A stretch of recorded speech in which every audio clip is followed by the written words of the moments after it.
yeah, that is some son. Wow.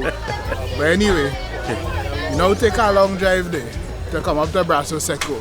Nice drive though. A nice drive. Quincy from Itafu, David from Market Movers, right?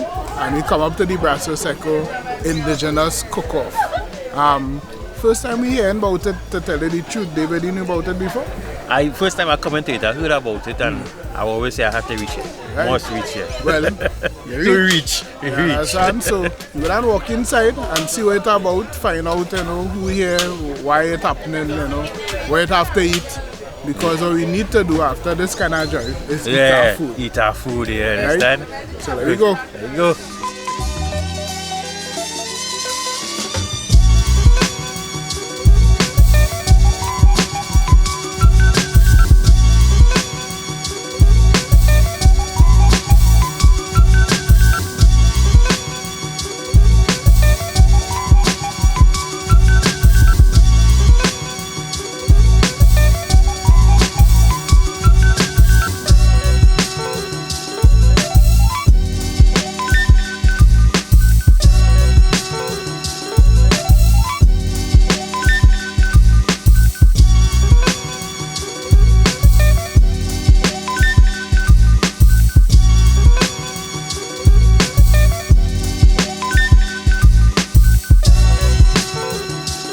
Well, we here, first stop at the North Coast Empowerment Group table, right? That's right.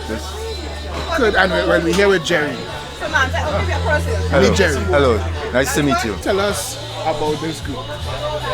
The North Coast Empowerment Group started as a gentle inquiry among all the people stretching from Blanchishes to Maracas, asking them what they are like, what are they good at, and we try to build on those assets.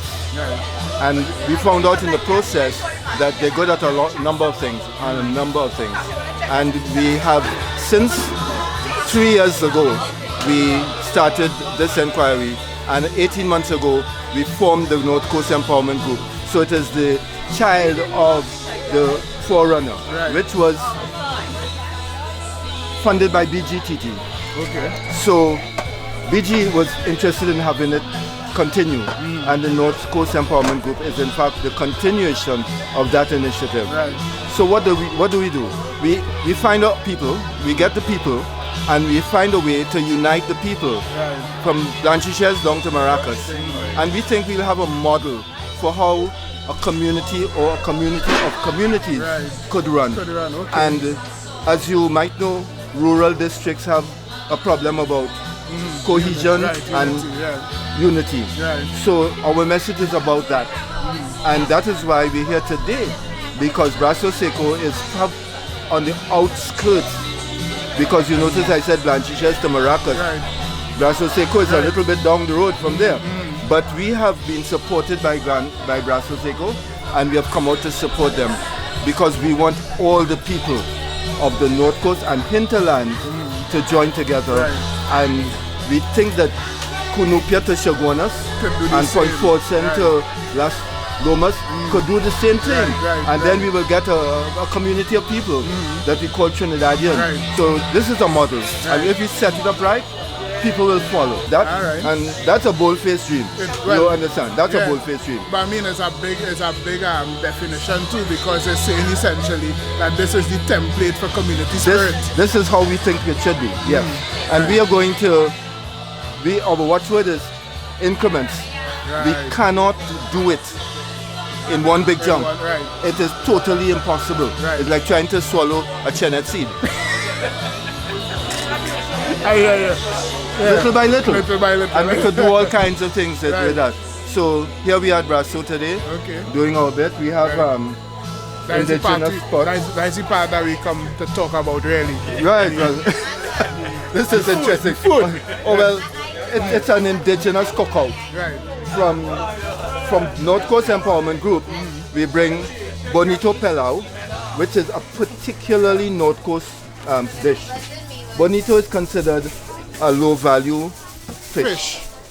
but we know how to cook bonito in many different ways. As a pilau, As a pilau. A bonito pilau. A bonito. And the thing about bonito, it is red. So you might even not realize it's fish eating.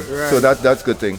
We also have a sancoch, which is kind of like family to oil dong, but it's a soup rather than a vegetable meal. So that is the story. And thanks for coming. And thanks for having us. Okay, man. Cool. Here at the second stall, David here from Market Movers, and I'm here with Carl from the Brasso Seco Paria Tourism Action Committee. Now, I consider myself a country boy come to town, but I never see this yet. You understand? So I go and pass it on to Carl here, who will explain exactly what's going on here and this process. All right, well, the process you're seeing here is not a new process. It's basically the indigenous way of style that as a boy growing up with my granddad here, this is how we used to smoke meats in order to preserve it, because there was no electricity here until 1997, which is like yesterday.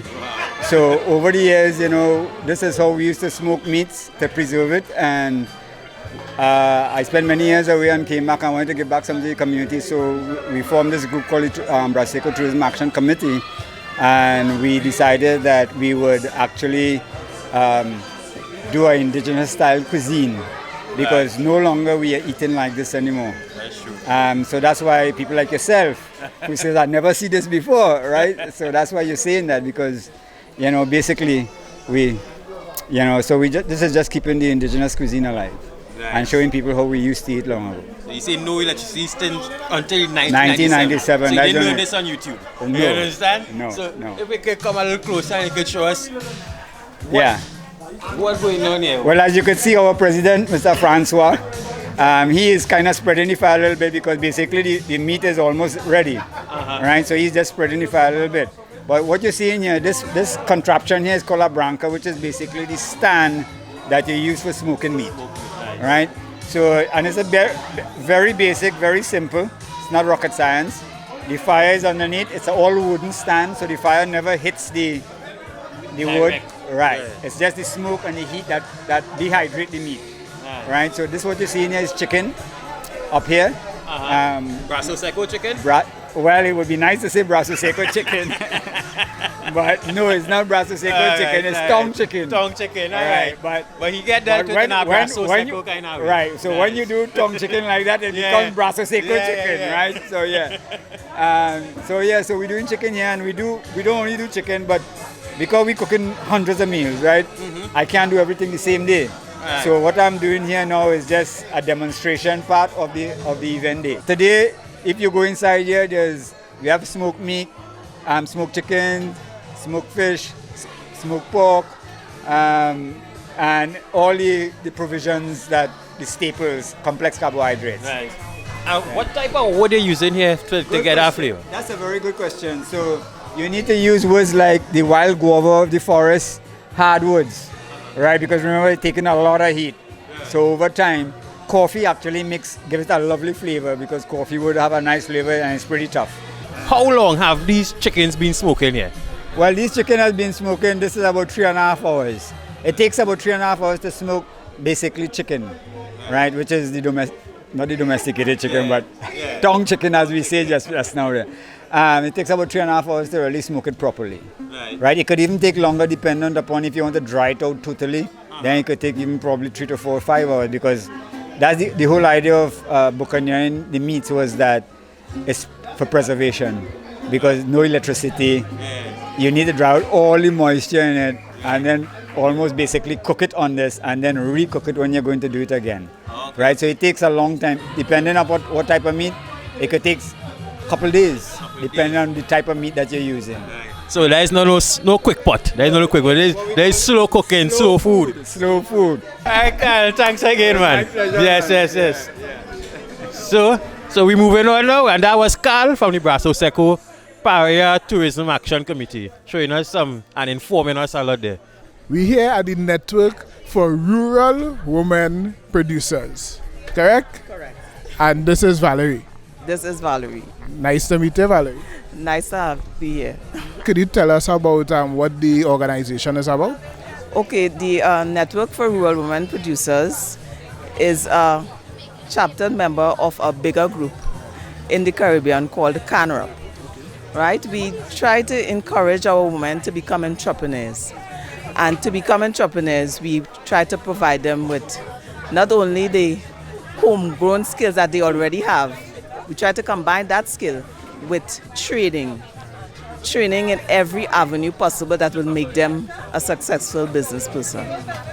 Now we noticed, and why we stopped was we saw innovation one time. Tell us about what you have what you're offering here today.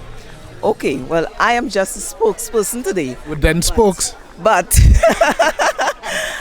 our Sweet Finger Sandra, as we call her, yes, she is what we call an innovative member. She takes everything and makes it into something else, something that you wouldn't have thought that could have been done. So we are into a lot of products dealing with roots and tubers and starches. So, for instance, she would use the breadfruit and the cassava. As you see, she has breadfruit kuma, breadfruit pylori. Let's say that again for people listening. Breadfruit kurmas and breadfruit pylori. And those are just two examples of the things that she does with the breadfruit. Now with the cassava, she has done a cassava kurma also. And our focus product in the network is really mango. So we put on the mango festival every year.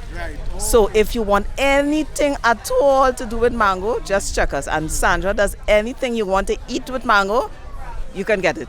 I saw a Karaili something there. What is that? Right. That's Karaili done in the traditional anchar style. So it's Karaili anchar, and she also has a bodi anchar. So if you think about any vegetable you want to taste something, let her know and she'll try it. Alright, you was here talking to Jillian off camera, but she was saying some real interesting things. So we're going to put it on camera. Jillian, about the paper, we could start there. Okay, so my approach is that colonization is truly about making you not use your own resources. So in order to decolonize, you have to start using the resources from your ecosystem. And so one of the things is that we don't want to import anything. Right now, our paper is obviously imported. So we are starting to work towards creating paper and packaging that is not imported. So we started using the cocoa hull. So after you take the beans, you crack them and you take the shell off. You're left with the bean, which is this, the broken up bean, the nibs, and hull. And that normally you either use it as compost, you throw it away, and we are actually grinding it down and experimenting with making paper. And this piece, I didn't bring the pure cocoa. This one is a mixture of recycled paper and cocoa hull. This one's like 60% cocoa hull and 40% recycled paper, but we've made other pieces that are pure cocoa paper. Not to put a time frame on the creativity and on the process and experimentation, but if you have to estimate about what kind of time so you think it will take to make even a small dent, a small impact on the landscape. Right. Well, I think the impact has to be mental. I think anything else will happen once the mental dent is made. That's where we are stuck. We are not stuck with the products. We're stuck with even thinking that we can have products. And so even though I make chocolate, I don't consider myself a chocolate maker. I'm an activist. And a big part of my activism is trying to decolonize us mentally. So I don't only do this. I actually make brownies that are made from pigeon peas and cocoa, have no wheat flour. Cassava pone brownies, a lot of different things where there is actually no foreign input, which up to 400 and something years, 500 years ago, most of what was made here and that people used to live in, to clothe themselves, to eat, was made from local material. So it's not like we've been doing this colonization thing for 1,000 years. We are actually pretty lucky. It's fairly recent. So we can work our way back quickly. So it's like at every stage we need to figure out very carefully what can we replace, what do we need to keep from outside. I hear you, that's good stuff, and your chocolate's real best. Thank you very much. Thanks for your time. All right.